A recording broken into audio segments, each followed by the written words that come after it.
Caríssimos irmãos e irmãs aqui presentes na Catedral Diocesana de Estância, a todos aqueles que nos assistem neste momento também pelas redes sociais, celebrando este 18º domingo do tempo comum, a liturgia nos coloca diante de um tema propício de reflexão nesta noite de hoje. A vida não consiste em acumular bens. Meus irmãos e irmãs, hoje a palavra de Deus nos leva a esta reflexão profunda do sentido da vida. O uso dos bens materiais e o que significa, de fato, viver diante da sabedoria de Deus. Sabedoria de Deus esta que já começa a ser refletida pelo autor do livro do Eclesiastes, quando diz: vaidade das vaidades, tudo é vaidade. Começamos ouvindo aqui a sabedoria inquieta do autor do livro do Eclesiastes.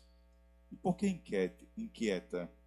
Ele nos fala como alguém que tem muita experiência, com alguém que já vivenciou muito nesta vida, que observou muito o comportamento da pessoa humana, que talvez tenha observado muito o seu próprio comportamento e chegou a uma conclusão amarga.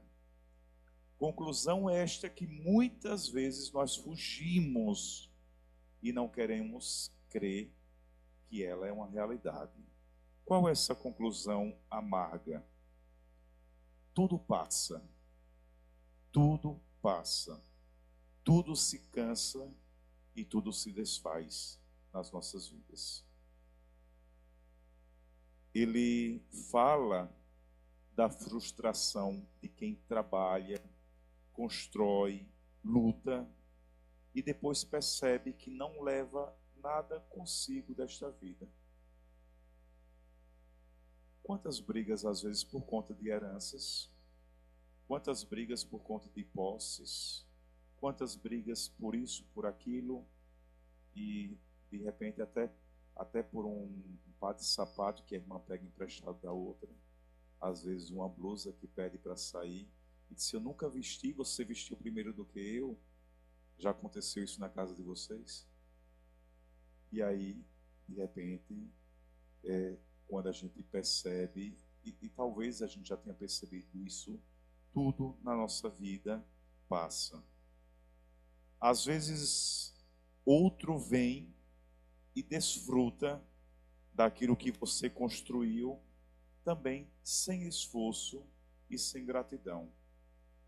De repente, a gente vê filhos querem interditar pais nos dias de hoje, porque querem usufruir dos bens que o pai conquistou a sua vida inteira. E você não tem nem direito mais de usufruir aquilo que você tem. Repara que frustração. Eu trabalhei a vida toda, construí um império, construí uma estabilidade econômica, tenho muitos bens, mas para ir até Aracaju, ali próximo, eu tenho que pedir ao meu filho o dinheiro que não é dele, o dinheiro que é meu. Percebem a frustração do ser humano diante desta realidade? E essa palavra ela não é antiga, ela é muito atual. Quantas pessoas hoje vivem também exaustas, sobrecarregadas, acumulando funções, bens, títulos, conquistas, e no fim sofrem um vazio interior enorme. Parece que nada tem sentido. Eu conquistei tudo que deveria conquistar. Tenho uma casa de praia, eu tenho um carro do ano, um carro zero, acabei de adquirir um carro zero, tenho uma moto, tenho isso, tenho aquilo, tenho tudo. E quando a gente vai perceber, mas o que é que eu tenho na realidade? Um vazio interior, parece-me que nada preenche mais as nossas vidas. E O Eclesiastes nos desperta. Não basta viver. E parece-me que temos só vivido. Parece-me que temos empurrado as nossas vidas com a barriga. E ele vai dizer bem assim: é preciso viver com sentido. É preciso atribuir um sentido a cada ação das nossas vidas. A cada ato que nós fazemos, é preciso atribuir um sentido. A vida sem sentido, ela se torna vazia. Tanto, eu sempre lembro de Viktor Frankl, que é um psicoterapeuta, fundador da terceira escola vienense de psicoterapia, chamada logoterapia. Ele fala sobre o sentido da vida. Após a sua grande experiência nos campos de concentração nazista, um deles o campo de concentração de Auschwitz, ele chegou à conclusão de que aqueles que conseguiram sobreviver no campo de concentração foram aquelas pessoas que foram capazes de atribuir sentido às suas vidas. Daí a pergunta: quem de nós está atribuindo sentido à nossa vida? O que é que nós estamos fazendo? E Paulo aqui vai nos encaminhar, para aquilo que realmente dá sentido às nossas vidas. Fazendo memória ao saudoso Padre Léo, eu lembro, se não me falha, é um livro de autoria dele, que fala, o título é Buscai as Coisas do Alto. Não sei se é dele, né? Uma leve recordação aqui. Buscai as coisas do alto. Inspirado naquilo que Paulo fala na carta aos Colossenses, né? Procurai as coisas do alto, né? Procurai as coisas do alto. São Paulo, então, nos dá aqui o próximo passo a seguir. Se tudo o que é da terra passa, o que é que permanece? Tudo passa. Se o marido morrer e a mulher quiser casar, ela está livre para casar, está desimpedida. O sacramento do matrimônio, ele se encerra quando um dos cônjuges ele falece. Se as pessoas vão embora, e elas passam pelas nossas vidas. Talvez muitos de nós perdemos um filho, talvez muitos de nós perdemos o esposo, a esposa, e assim sucessivamente, o pai, a mãe. E o que é que permanece? Né? O que é que permanece? Ele responde com firmeza: Cristo. É Cristo que permanece. É nele que nós devemos nos apoiar. É nele que nós devemos colocar a nossa esperança. E nos chama: vós ressuscitastes com Cristo, procurai as coisas do alto. Paulo nos convida aqui a uma vida nova, onde não vivemos mais guiados pela cobiça, pela mentira, pela impureza e pela idolatria tão falada na leitura. Tudo isso, ele diz, faz parte do homem velho. Ninguém aqui é homem velho, mulher velha. No sentido espiritual. Nós somos pessoas novas. Nós temos um espírito novo. Fomos batizados. O cristão é alguém que já morreu com Cristo para o pecado e agora vive orientado para Deus. Às vezes, claro, não queremos seguir esta orientação. E isso muda tudo. Muda como lidamos com o dinheiro, com os bens, com o tempo e também com o outro. Muda tudo. Se vivemos em Cristo, tudo muda nas nossas vidas. Porque mesmo que tenhamos, e não é proibido ter, jamais, não é proibido você trabalhar, não é proibido você planejar a sua vida, planejar o seu futuro, claro, você pode e deve fazer isso, com certeza, mas não deve colocar o dinheiro como Senhor da sua vida. E finalizando, no Evangelho, de Jesus Cristo segundo Lucas, tem uma palavra impactante aqui.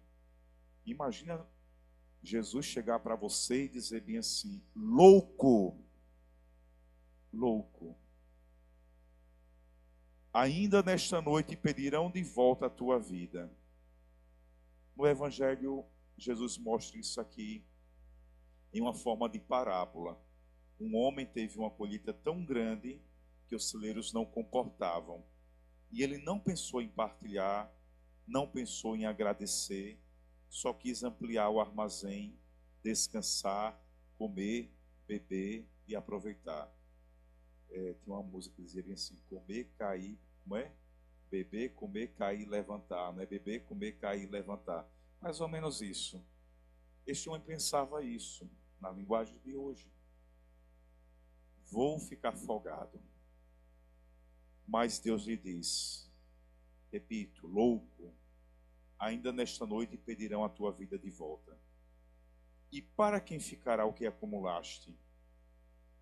Para quem ficará? Quanto trabalho vocês tiveram?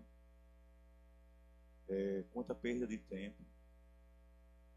Se esqueceram de vivenciar mais a sua família, de amar mais os que estavam próximos a vocês, de dizer o quanto eles são importantes para vocês e quanto vocês os amam. Para quem fica tudo isso? O que estamos construindo com nossa vida? E para Deus ou apenas para o mundo? Construir para o mundo é acumular sem atribuir sentido nenhum a tudo aquilo que nós conseguimos, aquilo que temos e aquilo que somos. E Jesus não está condenando o trabalho nem o planejamento. O erro daquele homem foi viver como se tivesse o controle de tudo. Às vezes somos autossuficientes. Achamos que tudo está nas nossas mãos. Como se o sentido da vida estivesse no acúmulo e não na comunhão com Deus.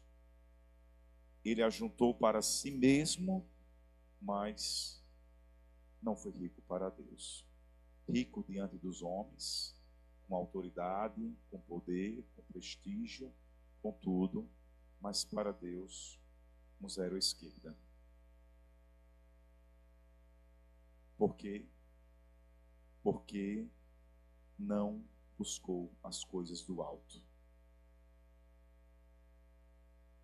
Está nas nossas mãos ganhar ou perder, estar no alto ou andar rasteiramente.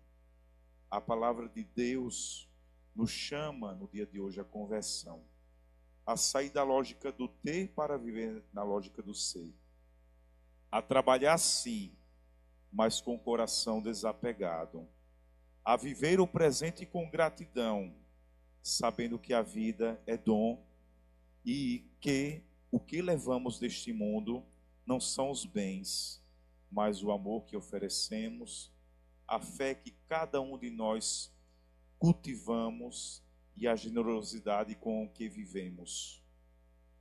Peçamos a graça de sermos ricos para Deus, milionários das graças de Deus, milionários da fé, milionários da humildade, da partilha e da confiança, porque no fim da vida o que vai importar não é o tamanho dos nossos celeiros materiais, mas o quanto amamos e fomos fiéis ao Senhor Jesus. Que Deus inspire-nos a viver aspirando às coisas do alto, elevando os nossos olhares para o céu e contemplando a glória de Deus já na nossa vida presente.